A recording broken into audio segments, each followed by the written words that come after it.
क्यों अदाकार महमूद ने मुसलमान होते हुए भी शिव जी के लिए एक मंदिर बनवाया था और उनकी आराधना भी की थी। दरअसल एक इंटरव्यू में महमूद जी ने अपनी बारे में बताया था कि किस तरह उन्होंने बेंगलुरु के अपने फार्म हाउस में एक मंदिर भी बनवाया है। उनका कहना था कि वो बेंगलुरु के अपने फार्म हाउस में जहाँ पे उन्होंने एक मस्जिद बनवाई थी, वहाँ पे साथ में उन्होंने एक मंदिर भी बनवाया था।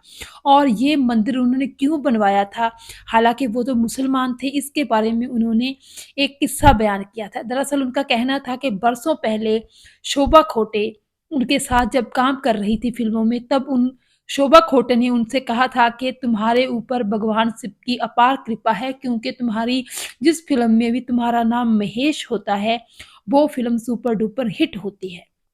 लेकिन उस टाइम पे महमूद जी को ये बात कुछ ख़ास जची नहीं थी, उन्होंने इस बात को ज़्यादा सीरियस नहीं लिया था।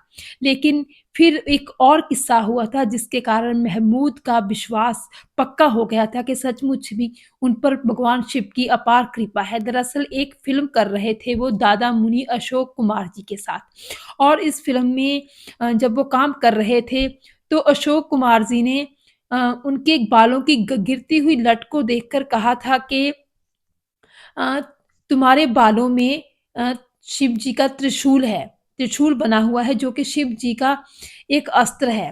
तो इस तरह तुम्हारे ऊपर भगवान शिव की अपार कृपा है, तुम्हारे ऊपर भगवान शिव का आशीर्वाद है और तुम्हारी हर हाल में जीत होगी, हर हाल में तुम्हारी जीत पक्की है।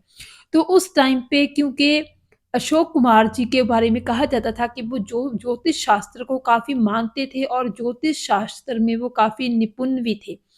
तो वो बात अशोक कुमार जी के मुँह से सुनकर उनको शोभा खोटे जी की बात याद आई कि कैसे शोभा खोटे जी ने भी ऐसा ही कुछ कहा था उनके बारे में, उनकी फ़िल्मों के बारे में कि जिस फ़िल्म में भी उनका नाम महेश होगा, वो फ़िल्म सुपर डुपर हिट होगी। फिर उनको अपनी फ़िल्मों का वो सिलसिला भी याद आने लगा।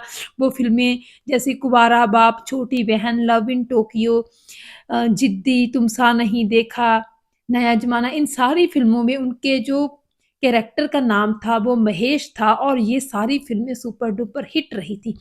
फिर उनको अपने बचपन में उनका देखा हुआ एक सपना भी याद आ गया, जिसमें वो कहते हैं कि सपने में वो खड़े थे कहीं पे और उनका जो उन सर झुकाए खड़े थे और उन्होंने देखा कि भगवान शिव जैसा कोई आदमी आ रहा है सड़क पर, और जो भी रास्ते में वो आदमी आता है उनके, और वो उनको ख़त्म कर देता है, और पास आकर उस इंसान ने जो भगवान शिव जैसा उनको दिखाई देता है, महमूद को अपनी गोद में उठा लिया। तो ये सपना महमूद ने कहीं कभी अपने बचपन में देखा था।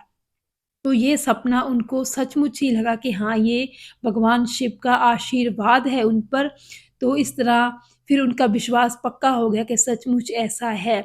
तो इसीलिए भगवान शिव की वो आराधना करते थे, और जब उन्होंने बेंगलुरु में अपना फार्म हाउस बनाया, तब उन्होंने मस्जिद के साथ-साथ मंदिर भी बनवाया और भगवान शिव के नाम से मंदिर भी बनवाया, और इस मंदिर में मशहूर निर्माता निर्देशक प्रमोद चक्रवर्ती ने उन्हें भगवान शिव की मूर्ति दी रखने के लिए। तो इस तरह एक विश्वास होता है, एक भरोसा होता है, और जब आपको बार-बार ये इंडिकेशन मिले तो सचमुच ही कुछ ना कुछ तो बात होती है उस साइन में, उस जो है इंडिकेशन में। तो यही हुआ था महमूद जी के साथ भी। हालाँकि वो मुसलमान थे, लेकिन उनका जो है भगवान शिव में अपार विश्वास था। उनका कहना था कि मैं सभी धर्मों का जो है पालन करता हूँ, उनमें विश्वास रखता हूँ, और मैं सभी धर्मों के धार्मिक स्थलों पर भी जाता हूँ। उनका कहना था कि मेरी जो फ़िल्म थी कुँवारा बाप, मैंने तब मन्नत माँगी थी कि अगर मेरी ये फ़िल्म हिट होगी तो मैं वैष्णो देवी जी के दर्शन करूँगा, और मैंने वो किया भी था। तो इस तरह उनका कहना था कि मैं महमूद अली हूँ, ना कि महमूद गज़नवी जिसने सोमनाथ मंदिर को लूटा था। तो ये एक बहुत ही ज़रूरी किस्सा था, एक महत्वपूर्ण किस्सा था महमूद जी के बारे में।